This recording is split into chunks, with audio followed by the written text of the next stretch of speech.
Salam everybody Sénégal siyaar bi ngay ñëpp man la Boutique Laye aka de Ruelle baax baax maa ngi fii ci biir TDK Workshop.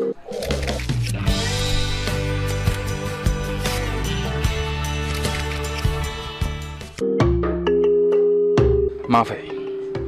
waaw bëgg naa ko trop bu am laxas Kaolack bon café Touba moo ma gënal mais ataaya laay naan léegi parce que café Touba da am lu may def ko am moo tax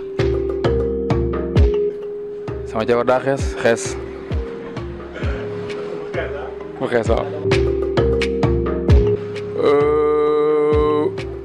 El Hadj Diouf bon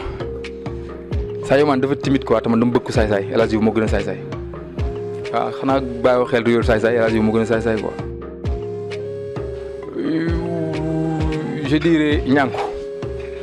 waaju baax géré la mais je dirais ñànku parce que ñànku moo ko gën a osé parce que parfois ma gis ko mu def yenn façon tenue yoo xam ne du artiste fa ko ñeme quoi donc je dis que ne voilà moom li muy def xoolu ci voilà c'est ça quoi. maa ngi soog a xam li nekk ci njaayum boutique pour nga mën ko foog nga am fulla te nekk ku tiit yenn saa yi nga leb ma bañ ba noppi def ko ay kaf li nga bëgg maa ko am te xaw ma sax lu muy saf jàpp njaax ak sa koppati wengal ko tingom gone gu tuut dog sa lees ndax dërë mu si ngom ku bëgg a xam lu xaw ci koñ bi sax yow la koy laaj mais li ma ñor mooy jaay kaani soble ak laaj xam naa ni réew mi ndoo la nax xiif la mu musi di ngeew fii li fi gën a jar guddi mooy mbiskit ak meew dépense fu këram la nattee ñëw di ma tayle oram leb ma ceeb diwli nag tamaate ñaan ma xorom bisu moom daf may xoy wen yi lay paccal ñëw fii naan ma salut laay jaay ma tàngal si moom fii la jaar concert ñëw fii leb ma warga léegi daf may daw fay ko moo ko warga suba su ne raag bu tar la mag ji nax yi posonu mbóot reyaale un ko ak si ndax yi ak sil Boutique Laye gis nga niñ ko rimee mukk doo fi jaar gis fi lu périmé saa su ne nga gis ko gàddu mburu ñëw di wër bër gis ko man di jaay la prek laaj la jooni wel kër mais Kaolack tàng na maa ngi ñaq faal dégg naa affaire yi tàngoor moo ci baax mais sant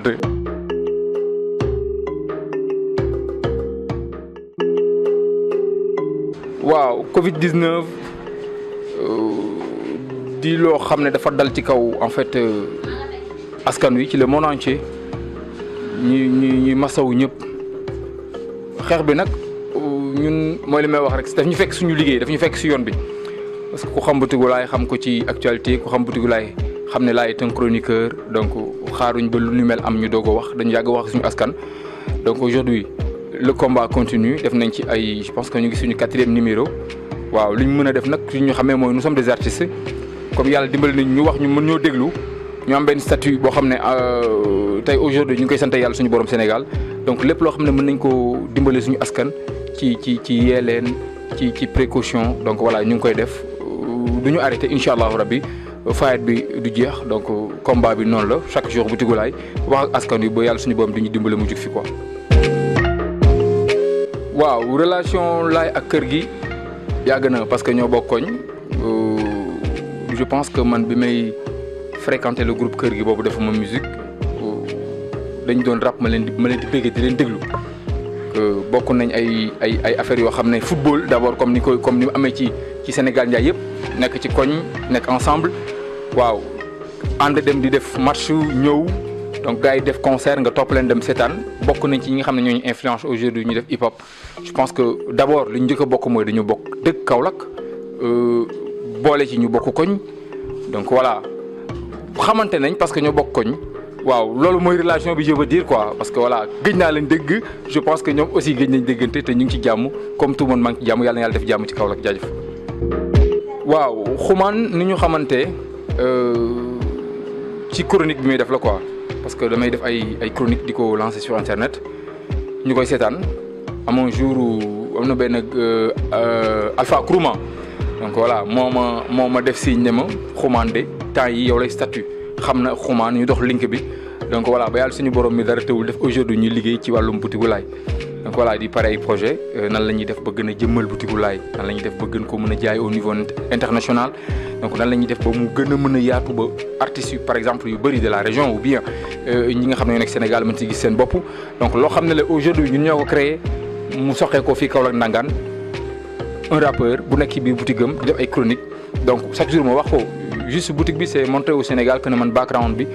damay wane shop bi pour montrer aux Sénégalais que ne man sama liggéeyukaay laa nekk def sama passion donc il est probablement possible nga nekk sa liggéey ba pare di def sa musique yàqul la dara quoi donc xumaan moom li may def lañ xamante aujourd'hui am nañ ay projets ensemble te incha allahu rabbi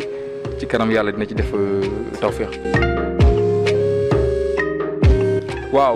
coow li nga xam ne aujourd'hui gars yi dégg nañ ko ci rappeurs yi nga xam ne ñoo demoon ci palais bi du lara lu dul je pense que hip hop moo desee structuré wu te aujourd'hui bu fekkonte ne am nañ benn kër goo xam ne tey ñoom ñoo bokk njaboote hip hop bi je pense que bu ñu wootee ñooñu dem wuy yi kon polémique du am mais aujourd'hui xaw ma parce que damay wax li nga xam ne li nga xam ne sama akulaay talaay parce que dégg naa coow lii mais li ma mën a xamal les Sénégalais mooy dañu nekk en crise te bu ñu tollee ci crise je pense que jikko yi li gën a soxla mooy noblesse ñi nga xam ne aujourd'hui dañuy taxawu seen askan parce que tey dama koy wax tey damay gis benn business je vois tous les artistes ñu ngi jug di way ci coronavirus mais gis nga ni nga ko jëlee noonu en masse bu doon lii buñ ci yàlla génnee ñu ne attends lutte contre le tabac ñu gis artistes yëpp intervenir pour ñu xeex cigarette lutte contre par exemple dépigmentation maanaam ñi xeesal je pense que bu ñëpp jëloon combat bi surtout les artistes aujourd'hui kon di yàlla dinañu dimbali mais xëy na banque nañ loxo yi ba aujourd'hui ñu tiit parce que voilà dem nañ benn instant boo xam ne vraiment lii ñu ngi ñaan yàlla mu jug ci àdduna bi rappeurs yi jug songandoo man ñi gën a noble mooy ñi nga xam ne xaaruñu par exemple musiba bi am pour ñu jug way pour doog a sensibiliser les rappeurs dañu war a sensibiliser askan wi comprendre nga bëgguma ñu xaar ba aujourd'hui benn business am na rek ñëpp jug ne non voilà nañ ci def lii ba président di ci woote ñu war a dem wuy en tout cas man sama wàllu bopp laay nekk lépp loo xam ne war naa ci mën a intervenir pour dimbali sama société pour sensibiliser la jeunesse man dama koy def xaaruma ba lii am loolu am est-ce que comprendre nga le président de la République nag oote wax ba rappeurs yi en tout cas man li ma war ci combat bi maa ngi koy def j'ai pas besoin d'aller au palais pour génn def combat bi j'ai pas besoin dem ci président de la République pour mu jox ma un sou pour ma def le combat boobu ba léegi ñu ngi ciy def bu mujj gi suñu plateau spécial bi dañu débloqué suñu ay moyens bopp dem def ko pour dimbali suñu askan aujourd'hui dañ ci def suñu xaalis mais joxuñu ñaar dërëm loolu nag li koy wane mooy patriotisme parce que ñu lay Sénégal lañ lii dal Sénégal moo dal adduna bi yëpp ngañuwuma kenn nag je dis en tout cas je dis que man xaaruma pour les rappeurs demal ma palais pour ma mën a jottali askan wi def naa ko bien avant ñoom ñu dem palais jugee nañ palais man damay continuer di ko def yàlla na yàlla din feebar bi damay continuer def sama liggéey donc c'est ça man ñoom ñi demoon foofu li ma leen di oo mooy bu ñu génnee ci lii nii ñu xoolaat nan lañ mën a def pour sensibiliser jeunesse bi nan la booy di def bay jàng école nan la ñuy xeexee ba booy yi duñ bàyyi jàng pour connaître seen musique nan la ñuy def ñoom bay influence jeunesse bi ne mën ngeen jàng mën ngeen rap nan la ñuy def ba xeex xeesal bi fi nekk nan la ñuy def ba xeex cigarette bi comprendre nga nan la ñuy def ba xeex yeneen business quoi c'est ça man combat bi loolu rek moom ci gën a neex quoi li ma ci neex mooy koo xam ne yàgg nga fight ba aujourd'hui buñ la gisee ci yenn business kenn du la jéppi quoi mais xëy na toog ba benn moment am nga dem gars yi dañ la woowee profitage je dis pas que ne diw mais en tout cas man kenn demalu moon pale man maay ki nga xam ne damay contribuer au développement du pays xaaruma ci Samba xaaruma ci Demba te incha allahu rabbi noonu lay ko nii c'est ça. waaw ñu ngi doon enregistrer pour def album mais je pense que li ñuy njëkk a génne mooy mixtape parce que dafa am temps bu ñuy jëlal enregistrement ak yéen yi c'est-à-dire am lu ñu bëgg te temps boobu noonu il paraît que suñu public mënuñu xaar ci loolu. bi ñu consulté woo ñu ne nañ def benn mixtape avant gu la jox ko gars yi après doo ko continuer def suñu album quoi mixtape bi je pense que pare na ñu ngi xalaat ba xam duñ ko def lendemain Korité lendemain Tabaski en tout cas dinañ ci xam dara incha allahu rabbi li des nag mooy Boutique Laye Kaolack la juddoo aujourd'hui ñu am ay étrangers dem ba par exemple des Américains di dugg ci ay supermarché di selfie di rap dañu ko envoyé. kon alhamdulilah parce que gis nañ ni li ñuy def nii vraiment lu nice na lu ñuy def nag ba gën ko mën a jëmmal au niveau national tey boo xoolee chronique yi ñuy def reportage bi ak ci dose yi ñuy def parfois ñu jékki-jékki jël ay nit yoo xam ne dëkkuñ ci région bi mais Boutique Laye moo leen ñor li laay def moo leen ñor bañ koy reprendre ñu leen di oo di ko defandoo ak ñoom donc li ñuy def mooy d'abord suñu carrière ñu def un album encore de freestyle wala ñu def album nag mu xam ne en image en audio lay génn ak yeneen ak yoo xam ne mënu ma ko wax parce que Sénégal gars yi dañu graaw léegi da ngay wax say projet ñu cappat ko ci suuf mais ñu ci ay business yu graaw li ma leer ba leer mooy incha allahu rabbi bientôt gars yi dinañ ko gis mais am nañ ay projets yu yéeme yoo xam ne incha allahu rabbi mu ngi en cours quoi c'est ça.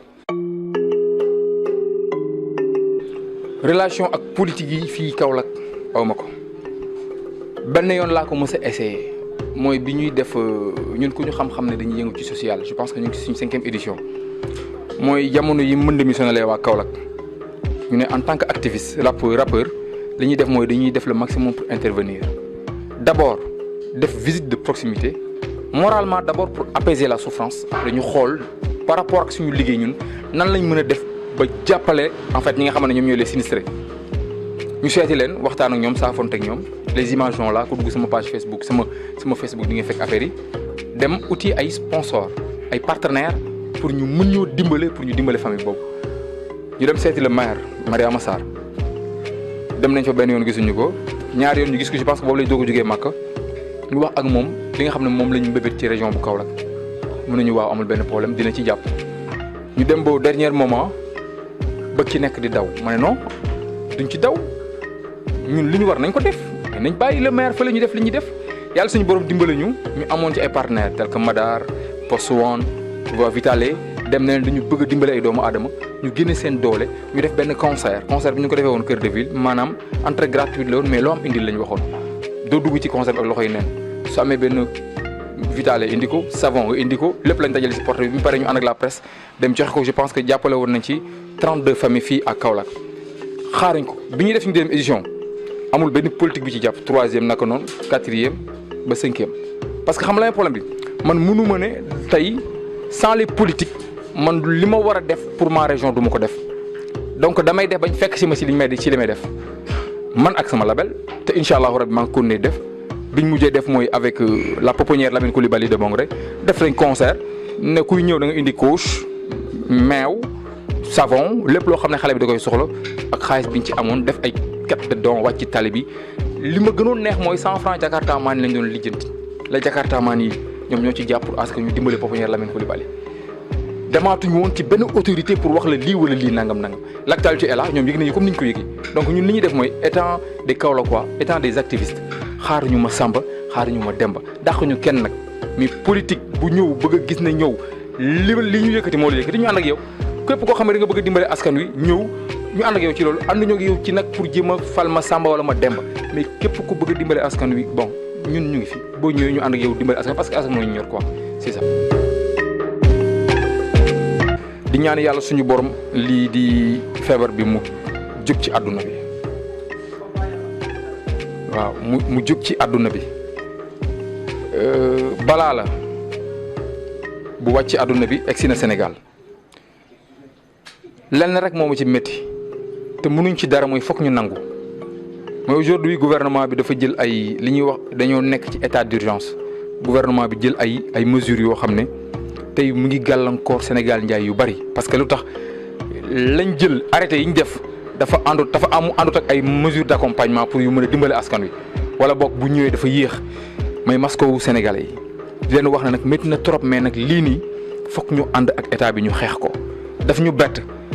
chaque jour mu wax ko ne dañoo yéex a tëj suñu ay frontières dañoo yéex a jël suñu ay matuwaay dañu gis que ne la vague arrive ñu dox ci mbedd yi wax leneen dugg ci yeneen ba mun a kët na jon suñu kaw ñuy soog a jug mais comme egsi na fii nag il va falloir que ñun ak état bi ñu ànd xeex business yi couvre-feu nañu rusloo policiers yi ngir yàlla ak yonent bi 20h bu jotee ñoom nañ taxawaalu bay nelaw ci mbedd bu gis mbindeef ci àdduna bi ñu yombal leen liggéey bi dimbale suñu bopp yàlla mën a génne lii ci Sénégal quoi loolu lay ñaan muy aujourd'hui li nga xam ne moom mooy feer bu fi nekk yàlla na fi dëñ ci barki Maolana Cheikh Ibrahima Niass Baye yàlla na fi dëñ ci barki Khadimul Khadim yàlla na fi dëñ ci barki Maodo Malick Sy ci barki Limamou Laye Bu Kunta Ndiassane ci barki église catholique bi ci ñi nga xam ne ñoom ñu yàgg ci xeex pour Sénégal am stabilité ci diine ci aada ci lépp yàlla na yàlla waaw rus ñooñu ba feebar bu jug Sénégal jug ci àdduna bi yëpp quoi. leen nag laay ñaan mooy monsieur le gouverneur de la région de Kaolack arrêté bi baax na trop mais 14 heures baaxul pour commerçant yi dafay metti c'est très très dur wax dëgg fa yàlla am na ñu may woo di ko joytu man nag li ma mën mooy comme man wax askan wi dégg ma li ma mën mooy ñu ñaan yàlla na feebar bi nag gën a reculer mais nag comme yenn région yi ni ñu ko amee mu dem ba ay 16 heures boo ñu ko defalee ñu jël parce que dépense dong la ñuy daw dañuy xëy suba ngoon yot di taxale métti na trop am na ñoo xam ne 2 heures la ñuy teg seen place yi di dox di ñibbi stress boobu rek mën na feebar nit parce que amuñu ñu yóbbu seen kër yi lillaahi wa rasuuli métti na trop te ñun ñoo war a répondre pour à ce que mën a xeex li parce que combat bi du rek le gouverneur du rek le président mais askanu yëpp la mais nag bu fekkente ne arrêté bii nga def nii 14 heures marché bi tëj Kaolack amul cas yàlla bu mu am cas ngir yàlla yonti boo ko mënee pousse ba 16 heures nga def ko te yàlla suñu borom tax bu ko defee bu ñu mënee fortaatu lu ñu yóbbu kër ga def ci fondé wala mu xam sa waaw wala dara lu ñu mën a def ci biir yi mën a nelaw mën a sax aar suñu bopp ba suba ñu mën a xaar ci marché bi loolu moom je lance un appel solennel à monsieur le gouverneur de la région de Kaolack merci beaucoup.